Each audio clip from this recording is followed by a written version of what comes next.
Matthew Mangam of the Daily Targum here with US men's soccer and Rutgers men's soccer legend Alexi Lalas. Alexi, thanks for taking time today. And first of all, how are you doing? I'm good. You are going to bring me back to a, really important and wonderful time in my life when it comes to Rutgers. And, I'm talking to you from Los Angeles right now at the ripe old age of 54. And it seems like yesterday, but I still run into Rutgers people. I still get people asking me about Rutgers. And so any chance to talk about, the banks at Raritan and my time there and the impact that it had on me is something I will jump at. Yeah, and of course you're from Michigan, but ended up playing soccer at Rutgers. So how did that come about? What was that recruiting process like for you all that time ago? Yeah, so I mean, I have kids right now. I hope they don't hear this. But while I would love to say that I was a incredible student, it wasn't quite that. And I started to wallpaper my wall with rejection notices, and my father took matters into his own hands. And I had read about, and keep in mind, this is back in the 80s, and the proliferation of information, and obviously YouTube and internet and all that kind of stuff. I had on the bottom of the applications that I had was the Rutgers University, and I had sent away for it because I had read an article in what was then the Bible of soccer in America called Soccer America, and I had read an article about the program and Peter Vermes, who had played there before me, and my father called up the coach at that point, Bob Riasso, and said, "Look, I got this kid. He has done this on the soccer field. He's done this in the classroom. Can you at least meet him?" And we drove the 16 hours out and spent 4 hours in New Brunswick meeting with Bob Riasso, and he said, "Listen, this is what I can do. I can help you. I can invite you to preseason, and I can help you get into the ag school, Cook College, right?" And while I was from Michigan, I did not grow up on a farm, but it was the best thing I had, and I grabbed it with both hands, and it was the best decision that I ever made. But completely the wrong way in terms of getting and assessing a college out there. But serendipity and the soccer gods or whatever smiled upon me, and so then a few months later because we drove right back out to Detroit. And then a few months later, he did the trip again, slowed the car down a little bit, and kicked my ass out at exit 9 off the turnpike and said, "Figure it out." Awesome, awesome. That's funny. So Rutgers, of course, you had a historical career there, three All-American honors, National Player of the Year in 1991. How do you reflect on your time at Rutgers overall, and how did that help mold you into the player you ended up becoming? And do you still keep up with the program today? Do you still, follow Rutgers, not just soccer, but Rutgers in general? Yeah, so anytime something happens with Rutgers, either on or off the sporting field, I am interested, and so I certainly do keep up with it, even from thousands of miles away. And obviously, in the information age, it's much easier to do so. When I look at my time at Rutgers, it changed me forever, not just as a soccer player, but as a person. And again, I was coming, as a out of state student at the state school of New Jersey, and it was like less than 2% or something like that at the time. So I already was kind of a an alien descending upon New Jersey. And then, the culture of New Jersey is so thick and robust that was something that was, you know, an adjustment period. I did not speak, I think, for the first 3 months that I was at Rutgers.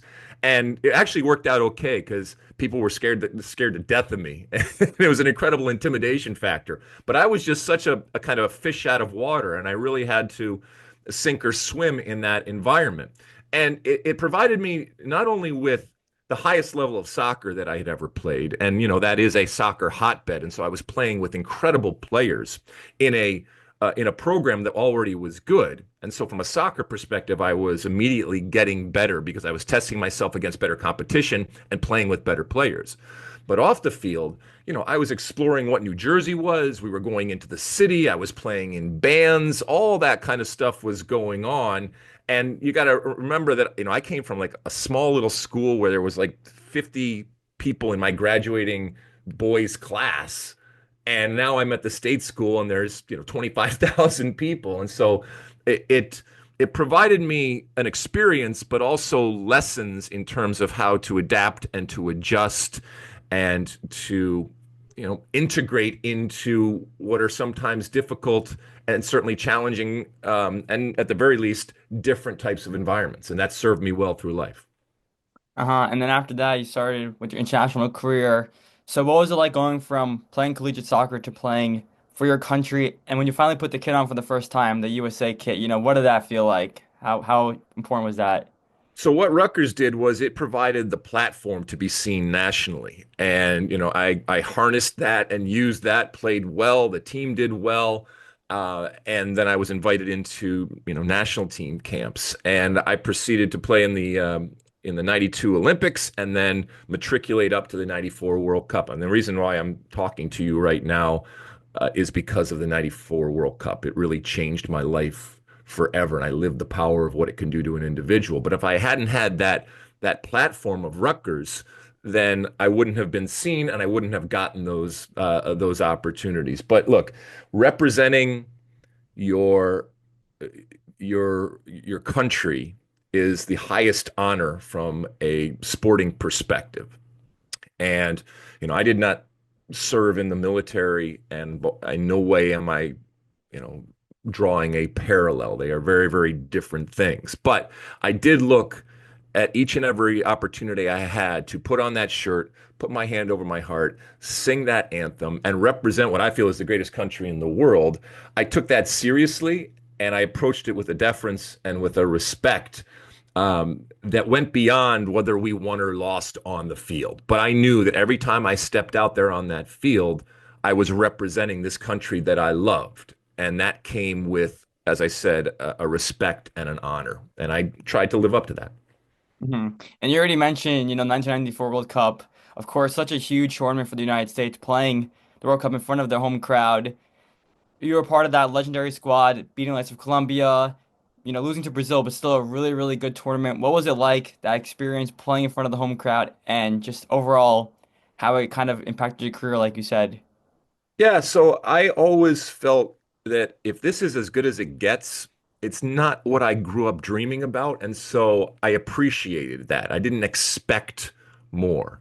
And so, playing in a World Cup, I looked around, and to your point, a couple of years ago, I'm running around in Michigan. And then a few years ago, I'm running around on college fields. And now I'm in front of a billion people. And I've told this story before, but I think it gives you some perspective. A couple weeks before the 94 World Cup, I got on the plane with the national team, the US national team, and I sat in a middle seat in economy because that's what we did. And I sat next to an older woman, and we struck up a conversation, and she asked me what I did. And I said, I play soccer. She said, what's your job? I said, I play soccer. And she said, how do you make money? And I said, well, I play soccer. And a couple weeks later, I'm in front of a billion people. And I always think of, how that was the perspective. And, the world has changed, and obviously the soccer landscape has dramatically changed. And while we are going to, over the next couple of years, reference a lot of what has come before, whether it's the 94 World Cup or the 1999 Women's World Cup, the world is coming back to a very different and changed landscape when it comes to soccer in 2026 when the Men's World Cup comes back. And, I look back over now it's been 30 years, but it will be 32 years. And, along with a lot of other women and men on and off the field that have worked their ass off, there is a sense of pride with how far we have come. We still have a ways to go, but sometimes we kick ourselves in American soccer for what we aren't or what we haven't done.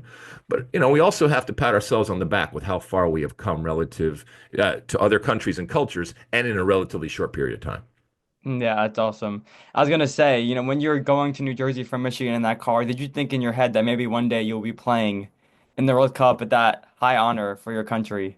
No, when my dad, kicked my ass out of the car, and I was in the dorms over there at Cook College, and I was, you know, drinking beers at the Melody and Pete's and all the different places around, and getting up to no good, and trying to pass my courses. I'll never forget, because I was at Cook College, I had to take some mandatory courses. I was taking like beef and sheep production and insects and man and dinosaurs and all this kind of stuff. Yeah.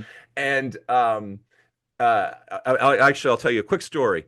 It's Rutgers taught me about leverage. Okay. Rutgers is an incredible institution in terms of giving you the skills to succeed in life and teaching you some of the lessons that you will use in life. So, I came to Rutgers, again, not a recruited type of player, certainly not on scholarship, but 2 years into my Rutgers uh, career, if you will, I had become captain of the team. I was an All-American. The program was on a high. And I had come to Rutgers to major in English, but you couldn't do it because the only place that I got in was Cook College, and you couldn't do it majoring there. And so I Yeah. walked into then Coach Bob Riasso's office and I said, listen, because I'm not on scholarship, I can go anywhere. Nowadays, this can kind of happen, but back then it was very difficult.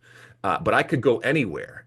And within, I don't know, 48 hours, I had a dean to dean transfer to Rutgers College to be able to major in English and scholarship money. So I learned a lot about leverage and about timing from Rutgers there. But again, it it changed my life forever. And it was just like I said, just such fortune that smiled upon me because that particular place at that particular time.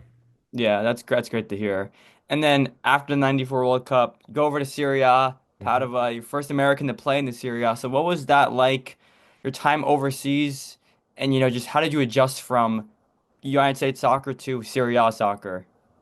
Yeah, so because of the landscape that existed back then, what sometimes people don't realize is when guys like myself and Kobe Jones, when we stepped on the field in the summer of 1994, we had actually never been on the books of a club in the traditional sense. Hmm. And so after the World Cup, we parlayed a good World Cup into opportunities, and the world opened up for me, and I had opportunities to go play in the EPL. EPL wasn't what it was now. Bundesliga and Serie A. And Serie A over in Italy was the be all and end all the biggest players, all the biggest money, all the focus and attention of the world. And so to be the first American to do that, that was special. Now I played for a small team, played for a couple of years there, and I learned so much on and off the field. Obviously, you're playing against the best in the world day in and day out. Got my ass kicked on a continual basis, but I learned in terms of the game and living in the fishbowl that is soccer over there, and day in and day out being in that fishbowl, and certainly the way that I looked and my persona, all that kind of stuff played into it. I grew up. I grew up as a person, and I grew up as a player, and learned a new language. Obviously, immersed myself in a soccer mad culture, and looking back on it, some of the players that I played against, some of the teams that I played against, it was a very special time. And again, I grew as a person and as a player. Hmm. And then after that, went back to MLS, played for some teams, but closed out your career with LA Galaxy, won the MLS Cup. What was MLS like at that time compared to nowadays? And just, how have you seen it change over time? Yeah, so as we sit here, we're going into the 30th year of Major League Soccer. I think back to 1996 when MLS came online, and I and others, we came back from Europe. One of the proudest moments of my life was getting on the plane in Italy to come back to start MLS because this was our thing. This was something that we had talked about. This was a byproduct of the 94 World Cup. And, we had always dreamt about having a league of our own, the proverbial league Mhm. of your own, right? And so here it was. But we were also realistic that the chances of this surviving, I don't know, I guess we gave it a 50-50 chance of surviving, especially given the history of leagues that had folded, NASL and all the different stuff that had happened before. And so that now we're sitting here in 30 years on is pretty amazing. And it's La Cosa Nostra. It is our thing, warts and all. It is certainly not perfect on or off the field, but it's the most successful professional soccer league in American history, and it continues to grow and get bigger, and it continues to not just attract people in terms of the Messis and the Beckhams, but attract attention and focus and interest from around the world for a number of different reasons, not the least of which is people want to come to the United States. Like I said, it's the greatest country in the world. There's a reason why so many people want to come here, whether they play soccer or not. But certainly, if they play soccer, or if they're coaches, or if they're in the business of soccer, Mhm. they see this as a frontier. They see this as an opportunity. And as it continues to grow, as a sport, MLS is just going to continue to do that, and there'll be twists and turns and ups and downs along the way. But still, again, this is an opportunity where instead of kicking ourselves for what we aren't yet as a league, also have to look back and say, man, you as the saying goes, you come a long way, baby. Yeah. And now looking at the men's national team, Maurizio Pochettino, of course, huge new head coach for the men's national team. What do you think this team is now capable of? Starting with the 2026 World Cup, which is going to be right back here in the US, like it was in Yeah. '94 when you played. And, what can they achieve down the line with this head coach that, has the potential to take this team to new heights? I mean, look, we're a year and a half away from the 26th World Cup. And with that comes opportunity, but also with that comes pressure and responsibility. And I remember the pressure that we had back in 94 to do well and to kind of get out of our group. Well, the expectations have been raised, and I think rightfully and fairly so. When you look at this group and the quality of this group, and when you look at the amount of time that has transpired since 1994, and playing in a World Cup is special.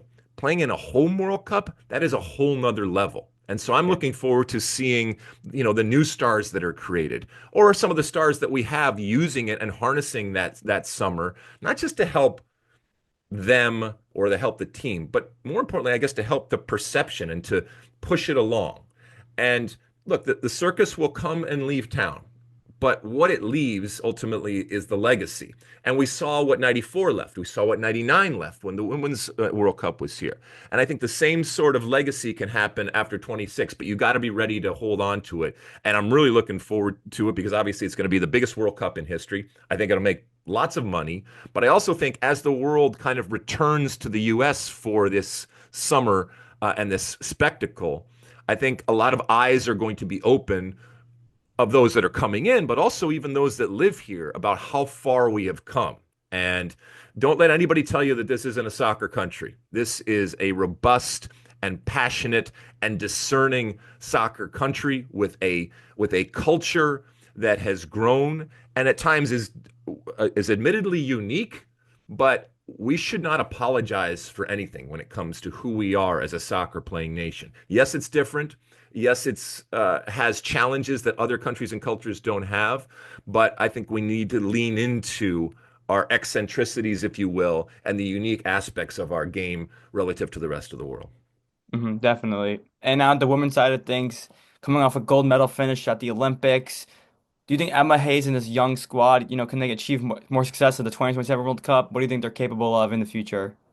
Yeah, I mean, Emma was hired to bring us back to the top. And, the gold medal was one thing, but that's only the start. And I love the fact that it happened so quickly. But I also love the fact that she does not suffer fools and she is, firmly implemented a changing of the guard and brought in a whole group of young players and exciting young players that are hungry to kind of bring us back to the top. But ultimately, Emma will be judged in the World Cup. So she still has a few years to cultivate this young group to bring us back to the top. But, she so far has been everything that we hoped and that she's being paid to do. And similarly to Pochettino now, I think that there is a sense of optimism, of expectation, but a positive energy around the program in that we are heading in the right direction. But ultimately, it's about winning and losing, especially when you talk about the women's national team because of their storied success over the decades.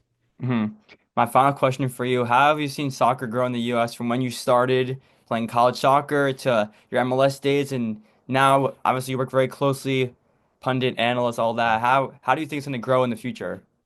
Well, look, I'm 20 years removed from when I last kicked a ball in a professional capacity, okay? And yet I have been employed that entire time. I worked in front offices and then for the last, I don't know, 15, 16 years, I've been in television. And I love what I do. It provides me an opportunity to entertain and to talk about the sport that I love. And I still make mistakes and I can still learn, but I've been around and I've seen some things on and off the field, and it warms the cockles of my redheaded American heart to see how far we have come as a nation when it comes to soccer. And again, I go back to this concept of insecurity that we have, inferiority complex that we often have. And I'll raise my hand.